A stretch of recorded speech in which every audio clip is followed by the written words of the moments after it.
Maka timbullah kelaparan di negeri itu. Ini bukan kelaparan yang pertama yang telah terjadi dalam zaman Abraham. Sebab itu Ishak pergi ke Gerar kepada Abimelek, raja orang Filistin. Lalu Tuhan menampakkan diri kepadanya serta berfirman, "Janganlah pergi ke Mesir, diamlah di negeri yang akan kukatakan kepadamu. Tinggallah di negeri ini sebagai orang asing, maka aku akan menyertai engkau dan memberkati engkau. Sebab kepadamulah dan kepada keturunanmu akan kuberikan seluruh negeri ini, dan aku akan menepati sumpah yang telah kuikrarkan kepada Abraham ayahmu. Aku akan membuat banyak keturunanmu seperti bintang di langit. Aku akan memberikan kepada keturunanmu seluruh negeri ini, dan oleh keturunanmu semua bangsa di bumi akan mendapat berkat, karena Abraham telah mendengarkan firman-Ku dan memelihara kewajibannya kepadaku, yaitu segala perintah, ketetapan, dan hukum-Ku." Jadi tinggallah Ishak di Gerar. Ketika orang-orang di tempat itu bertanya tentang istrinya, berkatalah ia, "Dia saudaraku." Sebab ia takut mengatakan, "Iya, istriku." karena pikirnya, Jangan-jangan aku dibunuh oleh penduduk tempat ini karena Ribka, sebab elok parasnya. setelah beberapa lama ia ada di sana, pada suatu kali menjenguklah Abimelek, raja orang Filistin itu dari jendela. Maka dilihatnya Ishak sedang bercumbu-cumbuan dengan Ribka, istrinya. Lalu Abimelek memanggil Ishak dan berkata, "Sesungguhnya dia istrimu. Masakan engkau berkata, dia saudaraku?" Jawab Ishak kepadanya, Karena pikirku, jangan-jangan aku mati karena dia. tetapi Abimelek berkata, "Apakah juga yang telah kau perbuat ini terhadap kami? Mudah sekali terjadi. Salah seorang dari bangsa ini tidur dengan istrimu, sehingga dengan demikian engkau mendatangkan kesalahan atas kami." Lalu Abimelek memberi perintah kepada seluruh bangsa itu, "Siapa yang mengganggu orang ini atau istrinya, pastilah ia akan dihukum mati." Maka menaburlah Ishak di tanah itu, dan dalam tahun itu juga ia mendapat hasil 100 kali lipat, sebab ia diberkati Tuhan.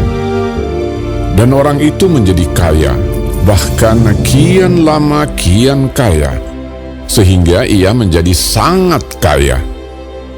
Ia mempunyai kumpulan kambing, domba, dan lembu sapi, serta banyak anak buah, sehingga orang Filistin itu cemburu kepadanya.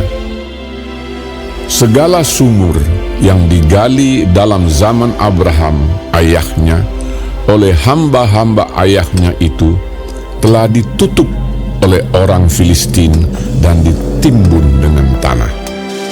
Lalu kata Abimelek kepada Ishak, "Pergilah dari tengah-tengah kami, sebab engkau telah menjadi jauh lebih berkuasa daripada kami." Jadi pergilah Ishak dari situ, dan berkemahlah ia di lembah Gerar, dan ia menetap di situ. Kemudian Ishak menggali kembali sumur-sumur yang digali dalam zaman Abraham, ayahnya, dan yang telah ditutup oleh orang Filistin sesudah Abraham mati. Disebutkannya nama sumur-sumur itu menurut nama-nama yang telah diberikan oleh ayahnya. Ketika hamba-hamba Ishak menggali di lembah itu, mereka mendapati di situ mata air yang berbual-bual airnya. Lalu bertengkarlah para gembala Gerar dengan para gembala Ishak. Kata mereka, "Air ini kepunyaan kami. Dan Ishak menamai sumur itu Esek, karena mereka bertengkar dengan dia di sana. Kemudian mereka menggali sumur lain, dan mereka bertengkar juga tentang itu. Maka Ishak menamai sumur itu Sitna. Ia pindah dari situ dan menggali sumur yang lain lagi. Tetapi tentang sumur ini mereka tidak bertengkar. Sumur ini dinamainya Rehobot, dan ia berkata, Sekarang Tuhan telah memberikan kelonggaran kepada kita, sehingga kita dapat beranak cucu di negeri ini. Dari situ ia pergi ke Beersheba.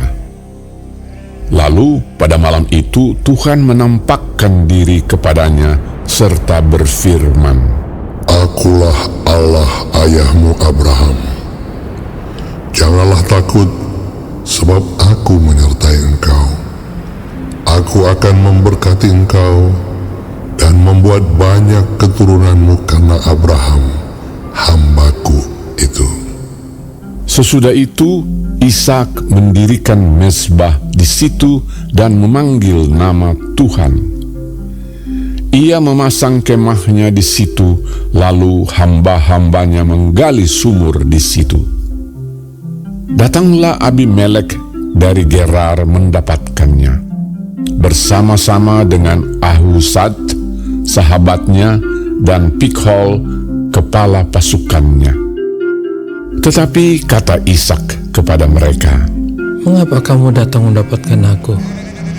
Bukankah kamu benci kepadaku dan telah menyuruh aku keluar dari tanahmu? Jawab mereka, Kami telah melihat sendiri bahwa Tuhan menyertai engkau. Sebab itu kami berkata, baiklah, kita mengadakan sumpah setia antara kami dan engkau. Dan baiklah kami mengikat perjanjian dengan engkau, bahwa engkau tidak akan berbuat jahat kepada kami, seperti kami tidak mengganggu engkau, dan seperti kami semata-mata berbuat baik kepadamu, dan membiarkan engkau pergi dengan damai. Bukankah engkau sekarang yang diberkati Tuhan? Kemudian Ishak mengadakan perjamuan bagi mereka, lalu mereka makan dan minum. Keesokan harinya, pagi-pagi bersumpah-sumpahanlah mereka. Kemudian Ishak melepas mereka, dan mereka meninggalkan dia dengan damai. Pada hari itu, datanglah hamba-hamba Ishak memberitahukan kepadanya tentang sumur yang telah digali mereka, serta berkata kepadanya, Kami telah mendapat air. Lalu dinamainyalah sumur itu Sheba. Sebab itu nama kota itu adalah Beersheba sampai sekarang. Ketika Esau telah berumur 40 tahun, ia mengambil Yudit, anak Beeri orang Het, dan Basmat, anak Elon orang Het, menjadi istrinya. Kedua perempuan itu menimbulkan kepedihan hati bagi Ishak dan bagi Ribka.